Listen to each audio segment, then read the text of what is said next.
Во последните 24 часа се регистрирани нови 51 шумски пожар во Грција, од кои поголем дел се изгаснати во почетната фаза, соопшти противпожарната служба во земјата. Грчките противпожарни екипи во моментот се борат со вкупно 96 пожари, пренесува Катимерини. Секаде каде што гори се действува од копно и од воздух, онаму каде што огнот е под контрола, единиците се на готовс, бидејќи силниот ветар може да доведе до негово ново разгорување. На островот Родос е укината вонредната состојба. Во соопштението на Грчкото министерство за туризам се наведува дека животот на островот полека се враќа во вообичаениот ритам, вклучувајќи ги и подрачјата кои беа зафатени од пожарите.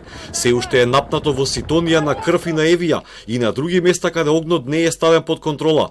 Противпожарната служба наведува дека на островите моментно нема активни фронтови, туку само така наречени джебови на повеќе локации на кои деноноќно се интервенира. Метеоролозите предвидуваат дека ветрот наместа би можел да достигне брзина меѓу 50 и 60 км на час, што дополнително ја отеждува работата на пожарникарите. По 2 дена нешто пониски температури, тие најавуваат нивно благо зголемување во централниот и во јужниот дел на Грција. Грција, како и другите земји во Медитеранот, минуваат низ топлотен бран кој на некои места донесе температури до 46 степени Целзиусови. Досега изгореа 50.000 хектари шума и загинаа 5 луѓе.